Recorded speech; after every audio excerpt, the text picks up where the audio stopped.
On Thursday night, I had a group of Ziegler students in my home, along with staff from Honeymoon Israel, to discuss the potential future involvement in Honeymoon Israel trips and cohort building. For conservative rabbis and/or rabbinical students, Honeymoon Israel, a program designed for couples exploring their Jewish connection and building of a Jewish home, can be complicated. The trips, as many of you have heard me described in past sermons, are made up of a diverse group of people, whether race, denomination, religion. So many of the couples on these trips have one Jewish partner and one non-Jewish partner, whether they are already married or engaged or furthering their committed relationship.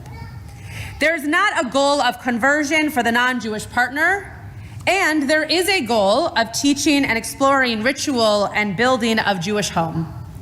So for a conservative rabbinic presence, that can be complicated, or at least bring up awkward and at times hurtful conversations. As part of our learning on Thursday night, we explored the 19th verse from Bereshit chapter 2. Vayomer Adonai Elohim lo tov heyot adam levado, e'eseh lo ezer kenegdo. And Adonai said, "It is not good for a person to be alone. I will make for this human an ezer kenegdo." As discussed with the students, the first thing we notice from this verse is at the beginning of our Torah, God acknowledges that it is not good for people to be alone.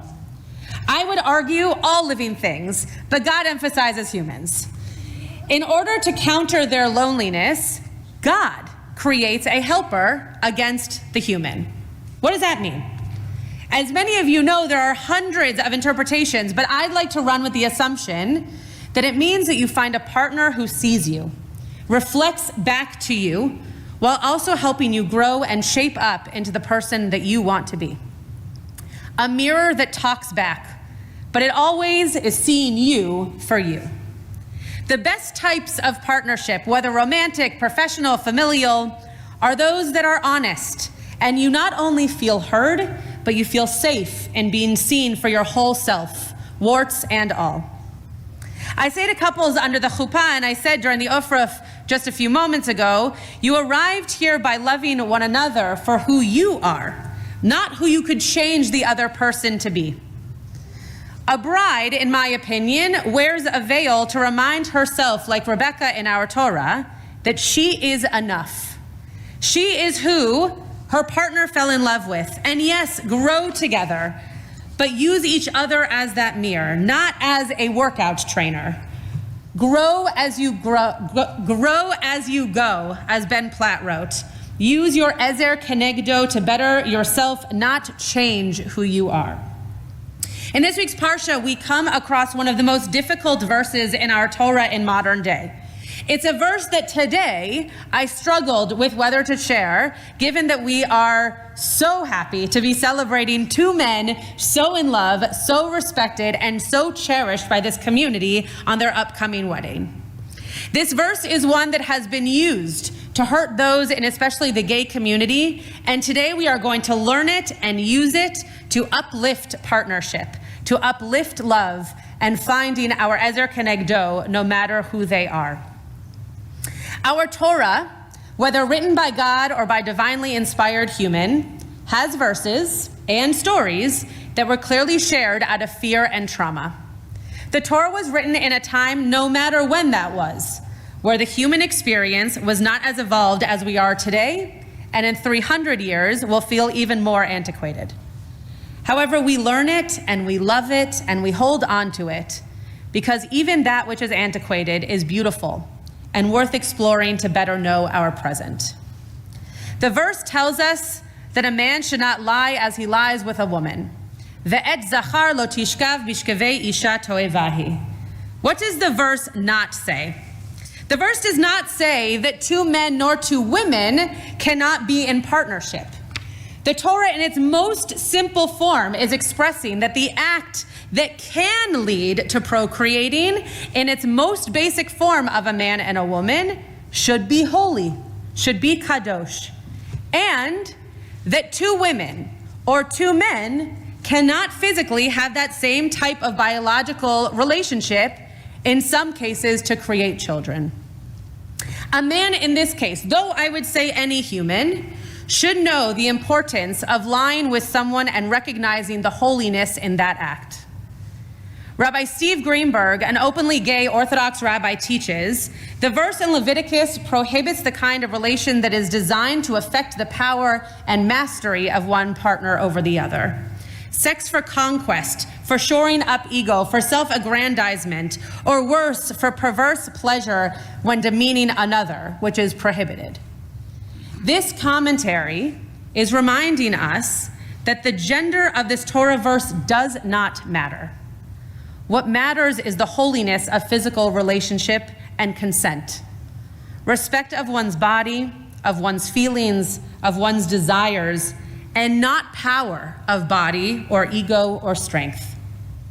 Our verse is an example of negating ezer kenegdo. Rabbi Greenberg is advocating for partnership that makes two people feel respected and loved and equal in shared growth and seen. A helpmate. A person sitting across from you and saying, I love how you know me better than I know myself.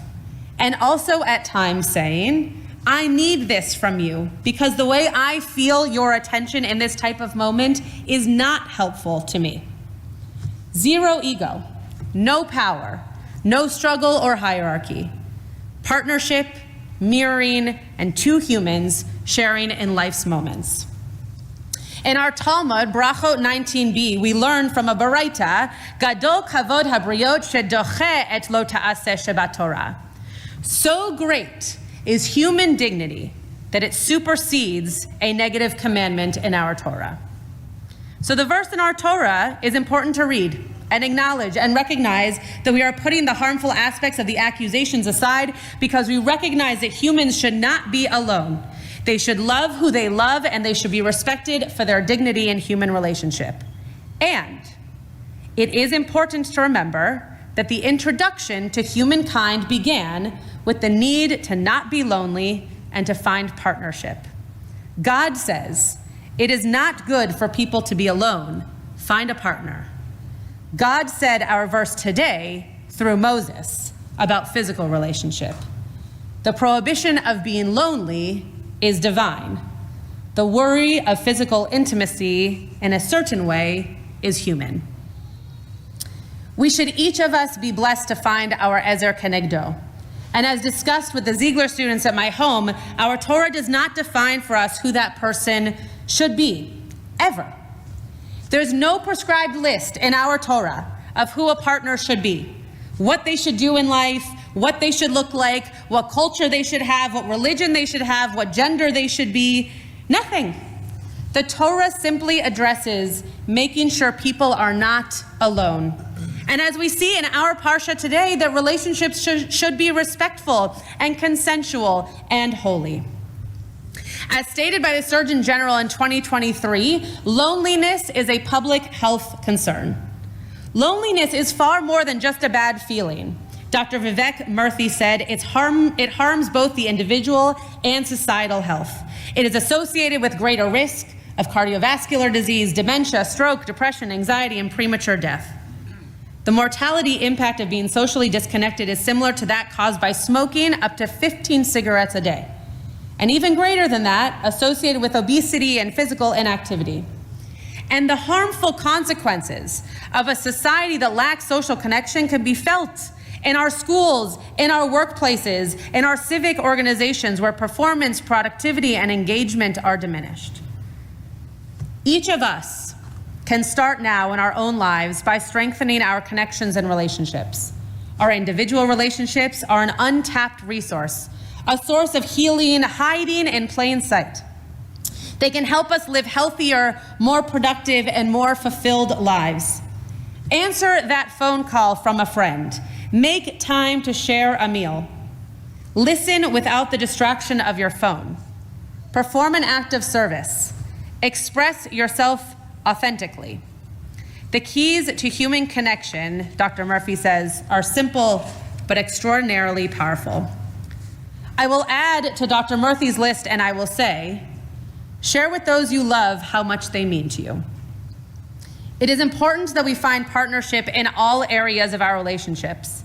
And it is even more important that we show up and say, I am a safe place for you to hold up your mirror. May we each this Shabbat celebrate the love in our lives, the partners in our growth, and the ways in which we read our Torah to recognize how human relationship is teaching us to find the best in the other.